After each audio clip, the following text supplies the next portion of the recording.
예, 민법원론 제189강입니다. 일반 불법행위 성립 요건인데, 어, 교재의 챕터 3, 이 불법행위 및 부당이득, 이렇게 간지 한 장을 끼워놨네요. 끼워놓고,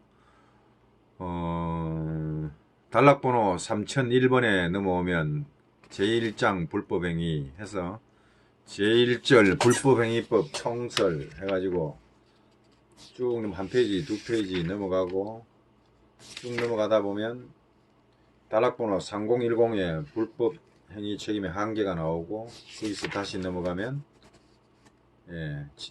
3013에 일반 불법행위법의 성립 요건 이렇게 나옵니다.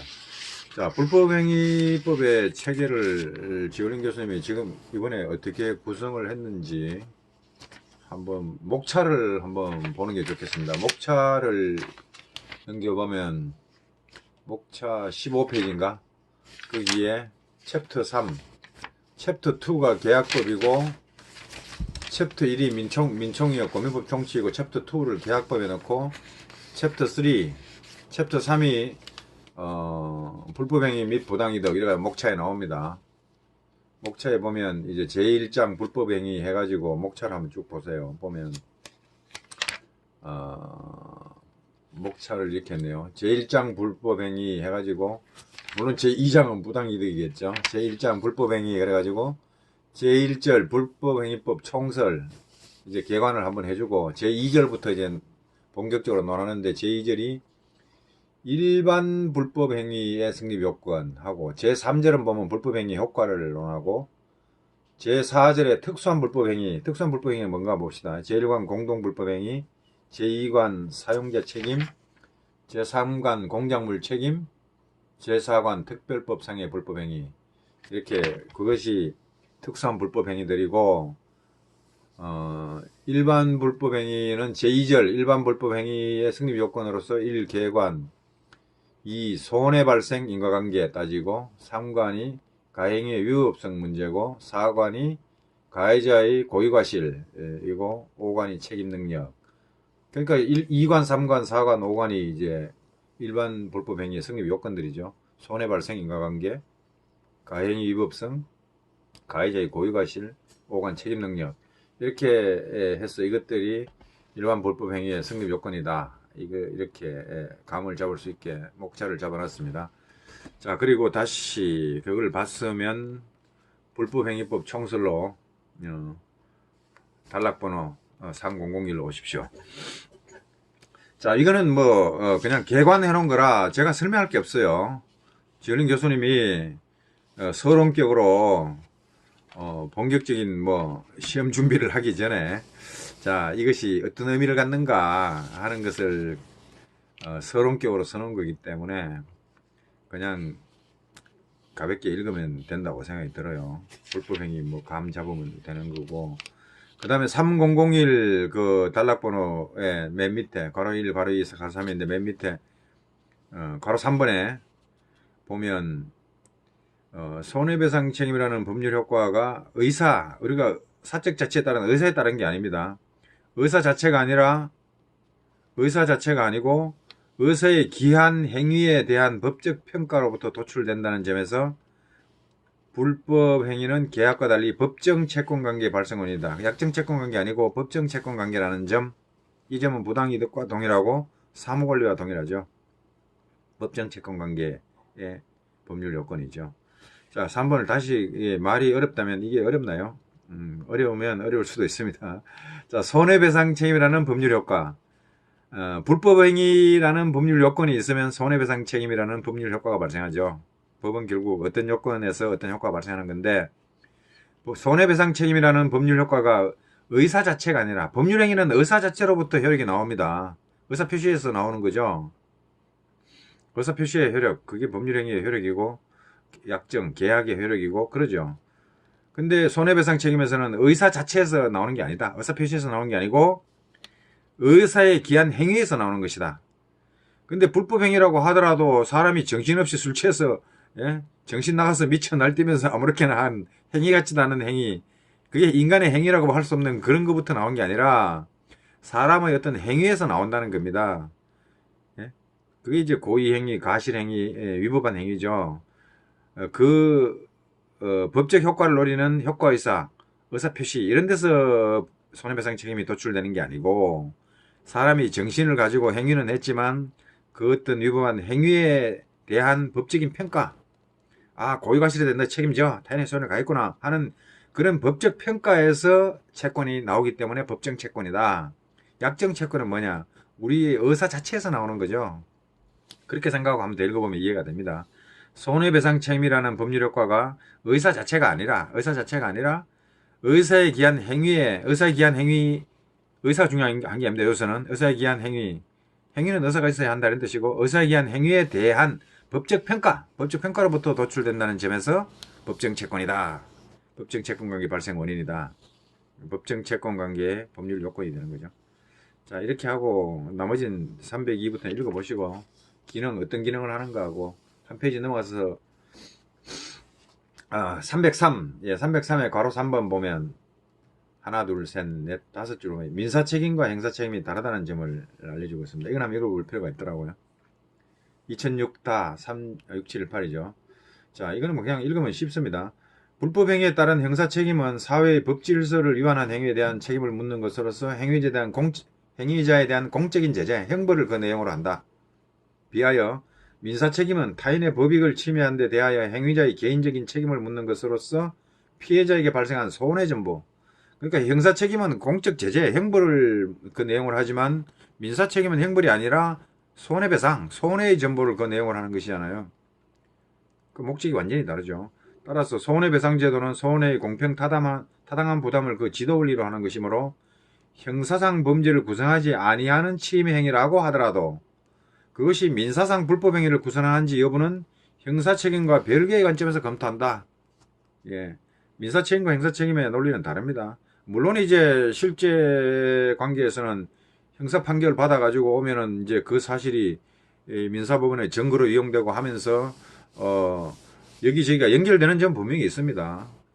사기죄 처벌받고 처벌받은 그 형사 판결을 가지고 오면 사기로 인한 의사표시 취소를 한다든가 그 다음에 위법하다고 민사 손해배상 책임을 묻는데 분명히 도움이 되죠.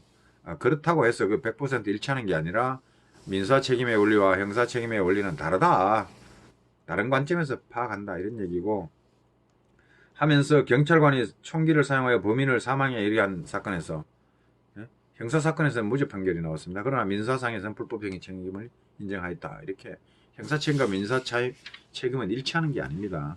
서로 목적이 다르기 때문에 형사판결과 민사판결이 결론을 달리할 수도 있어요. 뭐 그런 경우는 굉장히 드물지만 그래도 구별될 건 구별되어야 합니다. 자 그리고 3004 단락번호 3004 불법행위법의 체계 괄호 1번에 보면 민법은 불법행위에 관하여 극히 추상적인 750조 이게 일반 조항입니다. 일반 조항. 그 밑에 17개 조문을 두고 있다. 조문을 한번 쭉 일별해 보시는 것도 도움이 돼요. 공부하기 전에 불법행위 딱 들어오기 전에 챕터 딱 열어놓고 읽기 전에 먼저 불법행위 17개 조항을 쫙 한번 읽어보는 것도 체계가 눈에 들어옵니다. 자기 나름대로 체계가 생깁니다. 처음에 어려우면 조금 중급자 됐을 때 한번 쫙 보면 불법행위가 이런 구조를 가지고 있구나 하는 게 이해될 때가 있어요. 자 그래서 그 다음에 단락번호 3005로 내려오면 동그라미 1, 2, 3으로 해가지고 이제 일반 불법행위 요건은 750, 751, 753, 754, 7576이 돼 있다 이러고 해주고 동그라미 이번에 특수불법행위 요건은 755, 760조 그 다음에 불법행위 효과에 관한 조문은 750, 752, 762 내지 766 예, 조문을 읽어보면 그렇게 되고 나머지는 여러분이 읽으시고 768 단락번호 3006으로 넘어옵니다. 과실책임주의가 나옵니다. 과실책임의 원칙이다. 괄호 1번에 책임법의 기초를 이룬 것은 과실책임주의, 즉 가해자가 자기의 과실, 고의를 포함하는 넓은 개념으로 과책 또는 귀책사유라고도 한다. 고의과실이죠.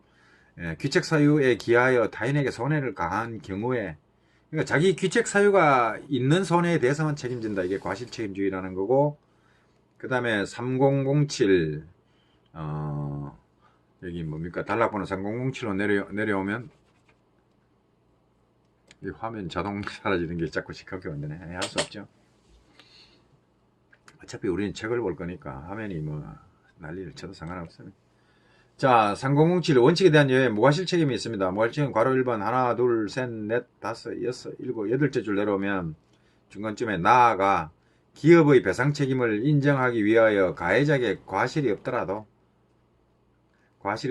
그의 행위로 인하여 손해가 발생하였다는 관계가 있으면 그것만으로 손해배상 책임을 지우는 무과실 책임주의. 그러니까 과실을 요건으로 하지 않는 책임주의죠. 무과실 책임주의. 제가 늘 농담하죠. 아니 무과실이 무슨 죄냐고. 무과실인데 왜 책임을 지우냐고. 그런 뜻이 아니라 과실을 요건으로 삼을 필요 없이 그런 뜻이고 괄호 2번 괄호 3번 내려옵니다. 무과실 책임을 정면으로 인정하지 않지만 증명책임의 전환 또는 과실의 추정을 통하여 사실상 무과실 책임에 근접하게 된다. 이를 중간책임을 한다. 과실은 고의과실, 귀책사유는 불법행위 성립의 요건이기 때문에 권리자, 그러니까 피해자가 이를 주장 증명해서 불법행위 성립 요건을 채워 넣어야 됩니다. 그런데 그게 고의과실을 가끔가다 추정해가지고 추정된다 해버리면 주장은 할 필요가 있지만 증명할 필요가 없죠. 그래서 이제 무과실 책임에 근접시키는 중간 책임도 있다. 중간 책임 뭐냐? 무과실 책임은 아니고 과실을 요건으로 하지만 증명 책임을 전환시키거나 증명 책임의 부담을 덜어줌으로써 사실상 무과실 책임같이 만들어버리는 거죠. 그 다음에 단락번호 3009 불법행위와 보험. 보험에 여기 내려오면 보론에 보면요. 동그라미 1번에 한 달락, 두 달락째 보면 2014-4611 이것도 제가 한번 설명하려고 봤는데 이 앞에서 어딘 동영상에서 한번 분석했던 판례더라고요. 그래서 이거는 일단 그냥 넘어가고 나머지는 여러분이 가볍게 읽어보시면 되고. 자, 3010 불법행위 책임의 한계. 서술도 큰 힘 주지 말고 그냥 부드럽게 읽으면 될 것 같아요. 이해 안 되면 이해 안 되는 대로, 이해되면 되는 대로. 3011 이 채무 불이행책임과의 관계. 한 페이지 옆으로 넘어와서 그 참고 밑에 보면 괄호 2번이 나오는데 일반 불법행위 책임과 채무 불이행 책임은 이런 차이가 있다. 이거 뭐 차이 시험 나온다고 이거 무슨 중학교 중간고사 내는 시험이 아닌다 하면은 이거 그냥 읽어보고 그렇네 하고 이해하고 넘어가면 됩니다. 힘줘서 이거를 암기한다거나 그런 우둔한 일은 안 하겠죠.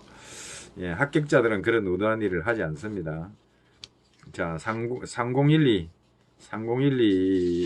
넘어가고 3012에서 한 페이지 넘기면요. 셋째 줄에 이에 관하여 법조경합설 셋째 줄에 동그라미 1에 오면 법조경합설이 있고 쭉 내려오면 또 한 줄, 두 줄, 세 줄 내려오면 청구권 경합설이 있고 어쩌고 하는데 그 다음 단락에 판례는 청구권 경합설을 따릅니다. 파리다카 1533이 나오죠. 해상운송인이 운송도중 운송인이나 그 사용인의 고의과실로 인하여 운송물을 감시를 훼손시켰습니다. 자, 여기는 이런 경우에 선화증권 소지인이 이제 책임을 묻는데 선화증권 소지인이 운송인에 대하여 운송계약상의 채무불이행 책임을 물을 수가 있어요. 채무불이행이죠. 채무불이행이라는 손해배상 청구과 아울러 자기 소유물을 침해했다 해가 소유권 침해 불법행위로도 구성해서 손해배상 청구권을 취득하고 이게 이제 청구권이 두 개가 하나의 사실관계에서 두 개의 청구권이 성립하기 때문에 이를 청구권 경합이라 부르고 만약에 이게 둘 중에 어느 하나를 배제한다 그러면 법조경합이라고 하죠. 법조경합은 형법 공부하면 확실히 알 수 있습니다. 법조경합과 거기서는 법조경합과 하나는 또 무슨 경합인가요? 법조경합과 이제 먹었네. 잠깐만요. 형법 총론 없나? 갑자기 또 이게 형법 공부한 지도 오래됐다는 게 표시가 났습니다.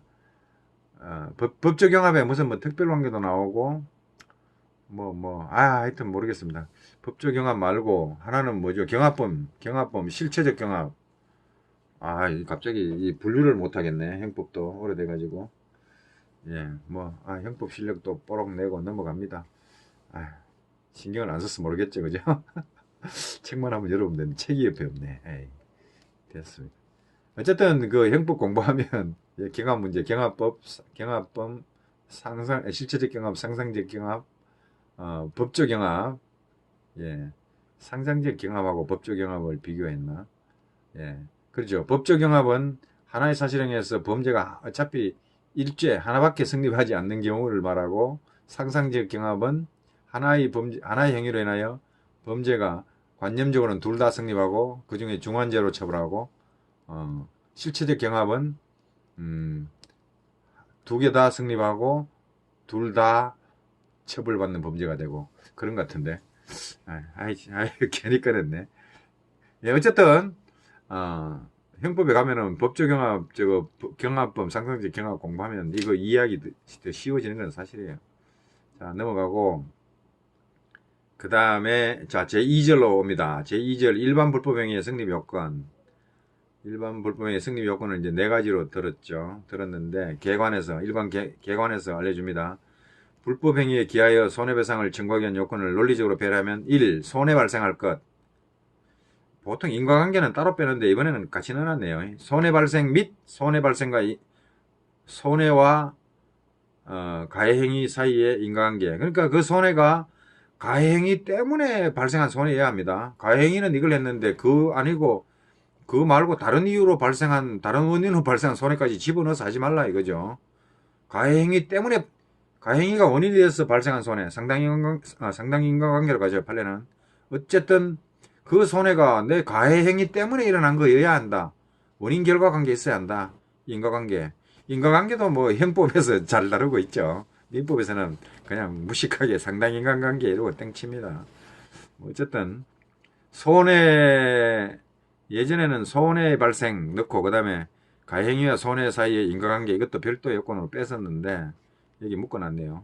어쨌든 뭐 인과관계가 포함된다는 거고, 인과관계도 불법행위 성립의 요건이 된다 이렇게만 이해하면 되고, 동그라미 2번에 가해행위의 위법성이 있어야 된다. 그 행위가 위법한 것이어야 한다. 그래서 위법성 조각 사유가 있으면 위법하지 않게 돼버리죠.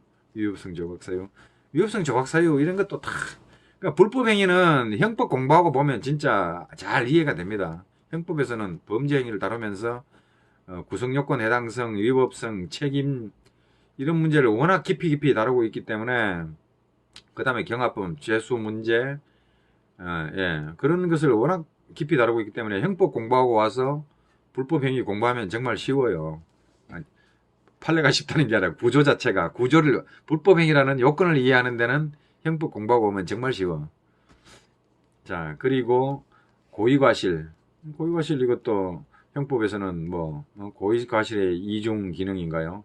예? 구성요건 해당성 구성요건 요소로서 한번 평가하고 책임 요소를 한번 평가하고 그런 거 공부하고 오면 가해자에게 책임 능력이 있어야 한다 이런 것도 이해하기 쉽고. 자, 어쨌든 이 네 가지를 지금 요건으로 들고 이 네 가지를 앞으로 번호를 붙여서 상세히 논하겠다 이제 이 시동을 걸고 있죠. 근데 이제 제가 교재를 보고, 사실 2차 시험장에서는 이 교재를 안 봐도 조문만 보면 다 뽑을 수 있어요. 근데 저는 항상 처음에는 그 수준이 안 됐지만 나중에 공부 좀 하면 법전만 보고 불법행위 요건 말하라 하면 750조 보고 다 읽어버리죠. 고의과실 필요하죠. 고의 또는 과실에는 위법성이 필요합니다. 위법행위가 나오잖아요. 법전이 다 써놨는데 1. 고의과실, 기척사유가 있어야 되고, 위법한 행위가 있어야 되고, 타인에게 손해가 발생해야 됩니다. 타인에게 손해가. 그 다음에 이제 인과관계가 여기서 안 드러나는데, 그거는 논리적으로 따져야죠. 왜냐? 위법행위로, 여기 지금 인한이 들어갑니다. 여기 인과관계인데, 이거를 잘 읽어봐야 되는데, 인한이 뭡니까? 하여튼 무엇으로 인하여 손해가 생겼다 이 말이죠. 그러면 고의과실로 인한 손해일 수도 있습니다. 고의과실로 인한 손해일 수도 있고, 위법행위로 가한 손해일 수도 있고. 근데 이제 고의과실에 의한 위법행위로 인한 손해 이렇게는 표현을 안 했네. 고의과실로 인한 이렇게 묶어버릴 수도 있죠. 이렇게 예를 들면 고의과실로 인한 이렇게 묶어버리면 되잖아요. 고의과실로 인한이 수식어인데 이 수식어가 위법행위로 태인에 관한 손해, 그죠? 그러면 이렇게 하면은 고의과실로 인한 손해일 수 있잖아요. 이렇게 묶어버리면 고의과실로 인한 손해, 그것도 손해는 위법행위로 인한 위법행위로 가한 손해, 위법하게 가한 손해, 그것이 고의과실로 인해서 일어난 거. 뭐 이렇게 이끌 수도 있고. 근데 저기 지울린 교수님은 인과관계를 어디다 물어놨나요? 가해자의 행위로 인한 것. 가해자의 법문하고 좀 다르네. 위법행위로 인한 손해야 한다. 위법행위 때문에 발생한 손해야 한다. 그러니까 요 위법행위하고 손해 사이, 요 사이에 인과관계가 있다. 위법행위가 손해를 만들었다. 위법행위와 손해 사이의 인과관계. 예, 그게 더 맞을 것 같기도 합니다. 왜냐면 형법에서 범죄, 뭡니까, 행위자, 범죄 행위의 어떤 범죄 행위로 인하여 범죄의 결과가 발생하면 그 행위와 결과 사이에 인과관계를 요한다. 이렇게 나가거든요. 고의과실은 이제 고의는 구성요건에서 따지면 주관적 구성요건 요소라서 위법 행위 저것이 객관적 구성요건 요소죠. 절도, 남의 타인의 재물을 절취, 이렇게 하면 그게 이제 구성요건 요소고, 그게 이제 고의, 절도에 고의가 있느냐. 절도는 과실범은 없으니까. 그 다음에 이제 초과 주관적 구성요건 요소 그래가지고 고의라고 법문에는 안 적혀 있지만 불법 영득의 의사가 있어야 한다. 이래가지고 주관적 요소. 그러니까 주관적 요소로 인한 손해, 범죄 결과 이렇게 보다도 가해 행위로 인한 범죄 결과, 행위로 인한 범죄 결과. 이래 보면 행위와 결과, 행위와 손해 사이의 인과관계, 이게 더 맞겠네요. 그죠? 논리적으로 그게 맞고. 고의과실은 그건 뭐냐? 그 위법 행위를 고의로 저질렀거나 그 위법 행위를 정상적인 주의 의무를 태만히 하여 위법 행위가 발생했다. 이제 고의과실은 위법 행위와 연결되겠네요. 그죠? 위법 행위를 하게 된 주관적 요소, 위법 행위는 객관적 요소. 이 주관적 요소로 발생시킨 객관적 요건이죠. 객관적 요건, 뭐 요소나 요건이나 객관적 요건에 의한 그로부터 인과관계가 존재하는 손해. 그렇게 하면 위법 행위와 손해 사이 인과관계, 이게 맞네. 고의과실은 뭐 주관적 요소로 보고 구성요건 해당성이죠. 구성요건에 들어가는 거죠. 이것도. 그 인과관계는 거기 있고, 그 손해가 있고. 그건 뭡니까? 자, 고의과실 1, 2, 위법행위, 위법성, 3, 손해 발생, 4, 위법행위와 손해 사이 인과관계. 이렇게 해도 4개 뽑히네. 근데 지울린 교수님은 여기 하여튼 750조, 예전에는 그런 체계로 나왔어요. 민법 강의에서 그랬던 것 같은데. 그것도 책임 능력이 있었나? 여하튼 뭐 조문을 봐도 그렇게 구성할 수 있고, 아니면 지울린 교수님 체계를 따르려면 지울린 교수님 책에 쓰인 거를 여기 750조 하나씩 집어넣어 버려야죠. 그럼 지울린 교수님 거를 집어넣읍시다. 3013 거기 다시 와서 동그라미 1번에 손해 발생. 손해는 750조 조문에 있습니다. 그죠? 손해 저거는 불변이네. 손해. 그 다음에 손해 발생과 인과관계의 존재. 인과관계를 1번으로 그냥 뭉쳐버렸네요. 근데 이거 뭐 큰 문제는 안 될 겁니다. 인과관계를 별도로 일반 불법 행위의 성립 요건이라고 주장한다 해서 그거 틀렸다 소리 할 사람은 없을 것 같아요. 어쨌든 뭐 지울린 교수는 그렇게 했고, 그 다음에 위법성이 존재한다. 이거는 이제 별도 요건이죠. 여기 705조 봐도 위법 행위라고 썼잖아요. 그 다음에 고의과실이 있어야 한다. 이것도 별도 요건이 맞죠. 705조에 고의과실 해놨잖아요. 그 다음에 책임능력은 750조에서 나오지 않습니다.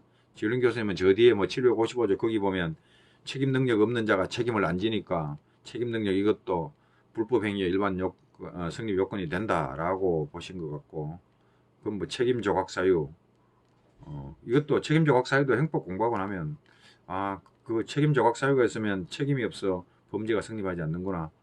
뭐 그러면 그런 식으로 생각하면 미성년자 어쩌고 책임 능력이 없는 자에게는 민법에서도 불법 행위를 성립시키지 않는다. 뭐 그 대신에 보호 의무자인가요? 누구 친권자인가? 아이, 감독자에게 지원하. 아, 이거 이제 조문을 하다 봐가 쟤도 막 헷갈려. 755조 한번 보고. 예, 감독자의 책임. 예. 여기 보면 책임 능력이 나오네요. 753조 미성년자가 타인의 손해를 가한 경우에 그 행위 책임을 변식할 진행이 없는 때 책임 능력이 문제되고 있습니다. 753조에 754조 심신상일 중에 타인의 손해를 가한 자 손해배상 책임이 없다. 고의가실로 인하여 심신상태를 초래한 때는 그러하지 아니하다. 근데 저는 왜 이 조문이 기억이 안 나지? 이게 별로 문제가 안 되니까 그런가 본데. 755조 감독자의 책임. 다른 자에게 손해를 가한 사람이 753조, 754조에 따라 책임이 없는 경우, 책임 능력이 없는 경우입니다. 이 경우에는 그를 감독할 법정 의무, 증권자 이렇게 안 나오네. 그를 감독할 법정 의무 있는 자, 이렇게 나오네. 가 손해배상 책임이 있다. 이렇게. 자, 어쨌든 책임 능력이 요건이 753조, 754조, 755조 등에서 책임 능력이 요건이 되고 있습니다. 자, 그럼 조문 펴놓고, 어쨌든 교재 내용을 여기 대입해가지고, 2차 시험에서는 법전밖에 안 주니까요. 법전 펴면서 다 생각해 놓으면 됩니다. 근데 뭐 요새 시험에 요건 4개를 줄줄 다 적고 이런 건 없을 것 같아요. 옛날 시험에서 뭐에 대해서 논하라, 설명하라, 이렇게 나왔을 때는 요건 1, 2, 3, 4 적고 막 적었지만, 요즘 케이스 문제에서 요건 하나만 한두 개 챙겨가지고 무엇이 문제된다, 이렇게 하고 써버리면 되지. 1, 2, 3, 4. 하기 아는 척하고, 일반 불법의 승인 요건은 1, 2, 3, 4가 있는데, 이 중에서 몇 번 요건 뭐가 문제된다. 이렇게 쓰면은, 더 똑똑한 척 할 수도 있긴 하겠네요. 그렇게 쓸 수도 있습니다. 자신 있으면 그렇게 쓰면 그걸 이제 논점이 아닌 걸 길게 쓰고 나가면 시간 낭비죠. 간략하게 그냥 내가 안다는 표시만 딱딱딱딱 하고 찍어 넘어가고, 이 사안에서는 뭐가 문제된다. 이렇게 이제 문제 제기하고, 그 다음에 그 다음 뭐 쓰냐고요? 그 다음에는 이제 민법 산단논법 써야죠. 대전제, 법리가 이제 여기 해당하는 법조항이 뭐고, 여기에 대한 해석이 어떻게 되고, 그 다음에 요즘은 학설 대립 잘 안 쓰죠. 판례 입장은 이러이러하고, 내 생각은 한두 줄 짧게, 괜히 잘 모르는 거 길게 썼다가 감점 당하지 말고, 확실한 소리만, 한두 마디만 딱 적고, 그 다음에 사안의 경우에 이러이러함으로 요거는 여기에 해당되고 어쩌고 저쩌고 판례 입장이나 그런데 맞춰가지고 딱 정리하고, 그 다음에 사화 결론 따라서 이러이러 이제 그것은 이제까지 논했던 것을 한두 문장으로 간략히 요약하시면 되죠. 이러이러 법리가 이러이러한데 이거 이러하고 이거는 뭐에 해당하므로 따라서 불법 행위로 인한 손해배상 청구권이 성립한다. 이렇게 쓰면 되죠. 그게 2차 답안지죠. 그러니까 2차 답안지 쓰는 요령은 학원 가서 두세 달 연습해버리면 되고, 그 연습이 문제가 아니고 사례집이 문제가 아니라고 제가 얘기를 하죠. 민법을 아는 게 있어야 사례를 쓰지. 기본서를 읽어가지고 실력이 탄탄하면 사례 연습 몇 번 해보면 진짜 빠꼼이 됩니다. 그리고 답안지 연습을 엄청 해야 되는 것도 아니고, 답안지 한두 달 동안 모의고사를 치든지 어찌 해가지고 쫙 실제로 한번 적어보면 그 몇 번 훈련하면 돼요. 그 다음부터는 다 실력 문제입니다. 그거는 형식의 문제고, 사례집 공부한다는 나는 이해를 못해. 사례집을 공부할 수도 있죠. 민법 다 공부할 거 없어. 이제 기본 실력 탄탄해. 내가 사례 잘 푸나 한번 해보자. 이런 식으로 봐야지. 사례집을 보면서 실력 키우겠다. 그건 천만의 말씀. 무슨 실력이 큽니까? 답안지서는 요령밖에 안 잘하는 거지. 박균성 행정법 책 보면 답안지서는 요령 설명이 돼 있어요. 그러니까 2차 답안지 어떻게 쓰냐 묻지 말고 박균성 행정법 옛날에 봤는데 거기 보니까 2차 답안지 쓰는 법 이런 것도 잘 설명돼 있어요. 그대로 대학 교수들이 가르친 대로 쓰면 되지 뭘 어떻게 써. 다만 이제 실전 연습이 안 됐기 때문에 실전 연습을 좀 하면 되지. 그건 해야지. 처음 말로만 하는 거하고 해본 거하고는 다르니까요. 그건 해야지. 그러나 무슨 사례집 통해가 실력을 쌓는다 하면 내가 어쩌 무슨 실력이 쌓입니까? 기본서를 통해서 실력을 쌓아야죠. 자, 잔소리가 너무 길었는데, 자, 불법행위 성립 요건은 지울린 교수님 책에 의존해서 하시고 750조, 753조, 754조 이런데 요건이 들어있다는 점, 나중에 시험장에는 법점만 준다는 점, 지울린 교재를 안 준다는 점, 이런 것을 감안해서 준비하시면 됩니다. 자, 여기까지 하고 다음에는 본격적인 손해의 발생과 인과관계부터 검토해 보기로 합니다.